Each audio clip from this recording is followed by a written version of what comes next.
So, you see, It's the 8-10 now. problem we have as a country is not that we have incompetent, wasteful, corrupt leaders only. That is not the only problem.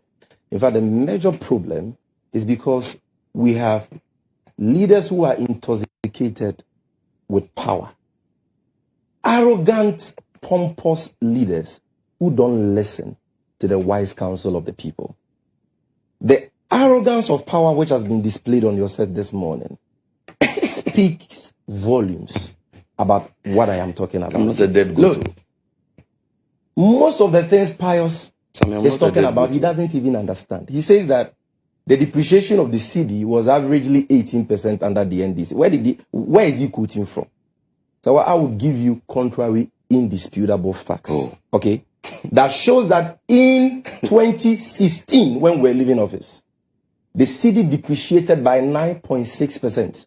Anybody watching me, you can write this down and Google it right now. I thought I your gave a producer, range. your producer. I thought I gave the range. But where did you get your figures from? No, Bank of Ghana. I have a lot of Bank things to of say. Ghana. Okay. On which website? I'm saying that I gave a range. I You said said between from Bank of 2016 Ghana. to Sammy 20, Gyamfi, where are you getting your you are figures going from? to 1 year.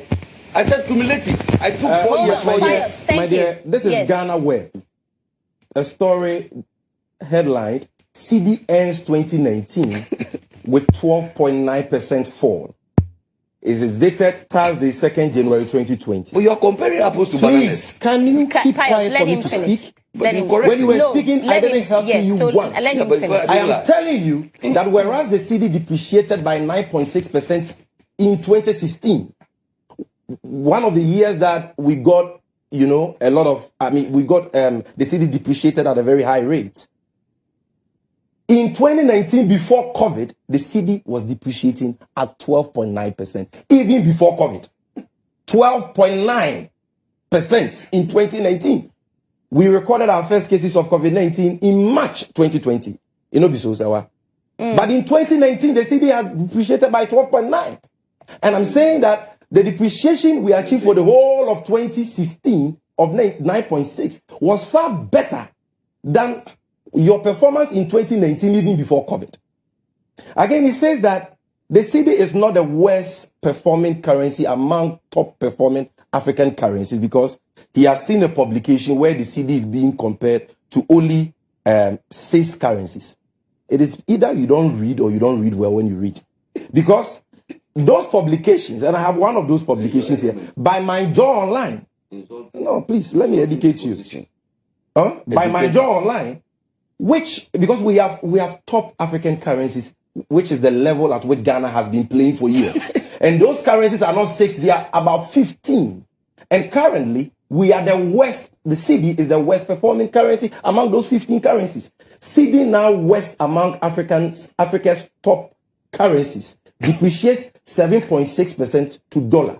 This is dated 28th February 2022, few weeks ago. And it says, it reads, the Ghana cedi is now the worst performing currency among African top currencies, just 2 months into 2022. This is because it has depreciated by about 7.6% to the dollar from January 1 to February 25, 2022. Just 2 months. The local currency has overtaken the Zambian kwacha, which has the worst performing currency on the continent 2 weeks ago. So the kwacha on the whole of the continent. top performing. Pius, On the whole of the allow him continent. to finish. The kwacha Is now doing better. So it's than one of the yours. top. It's the one of the top. I'm reading from My Jaw Online. You don't cite any authorities to the frivolous claims you make. I'm showing you facts, and you are heckling, you are giggling. You see, why this pomposity and arrogance? So it is not true that the cedi is only performing badly among 6 African currencies. It is the worst on the continent today. It is the worst among the 15 top African currencies. And that is a fact. Again, he talks about our record, and he says we don't have any economic record. Really? An economy which had a debt to GDP ratio of 56% was a bad economy. But what you have today, where debt to GDP is 83%, is a good economy. Even when we joined the HIPIC program, sometime in 2001, 2002, debt to GDP was not as high as it is today. Debt to GDP was in the 70s. It had not crossed the dreaded 80 mark. Since when in the history of this country have you seen Fitch downgrading Ghana to B-? It never happened. Not even when we were HIPIC. Since when have you seen Moody's downgrading Ghana to CAA1? Since we became a lower middle income country, since when have you seen us lose access to the capital market? We can't even go and issue Eurobonds on the capital market because nobody is interested in our junk economy.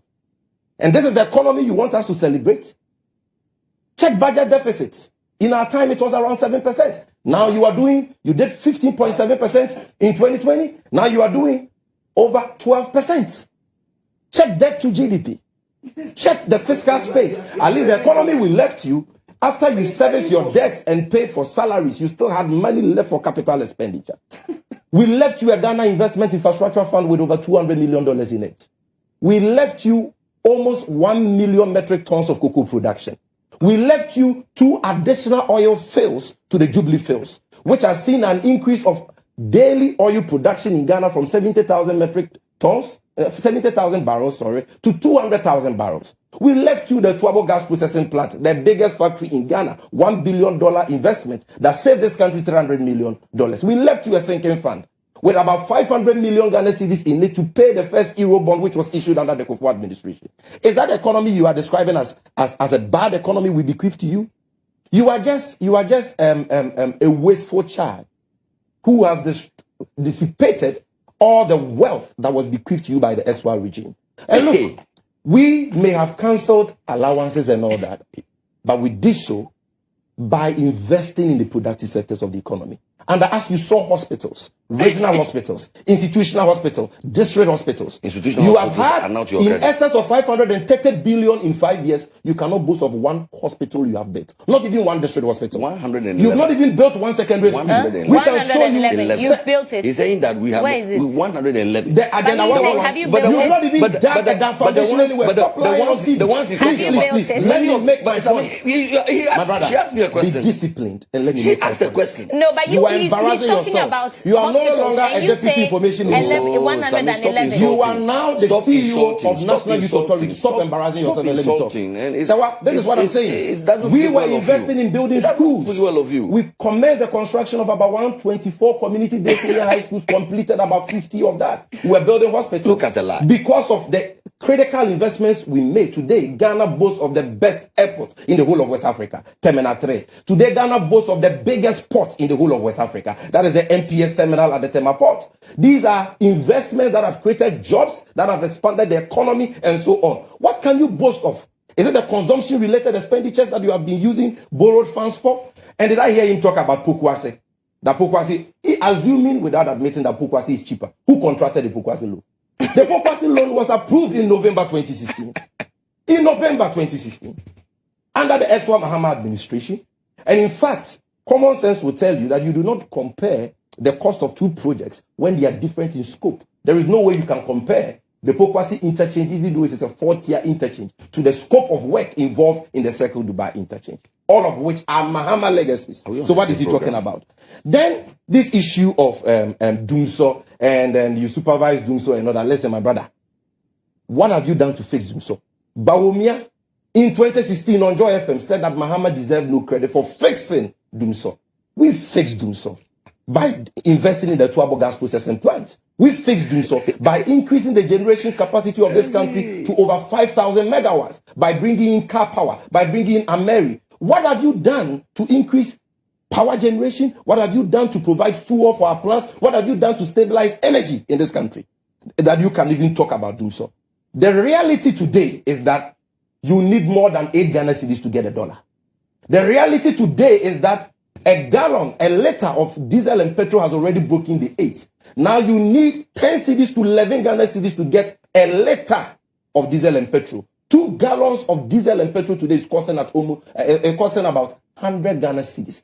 Check. The CFA of Togo and Cote d'Ivoire. Has it depreciated like the Ghana cedi is depreciating? Didn't those countries experience COVID? Is the Naira depreciating like the Ghana cedi is depreciating? Didn't Nigeria also experience COVID? And by the way, did I hear him say that only Ghana did free water? You didn't even do free water, because the so-called free water you did, okay, which was an election-winning gimmick, you came back in 2021 through the information minister, your former boss, to tell Ghanaians to pay a 1% COVID levy on NHIL, a 1% COVID levy on VAT, to pay for that so-called free water.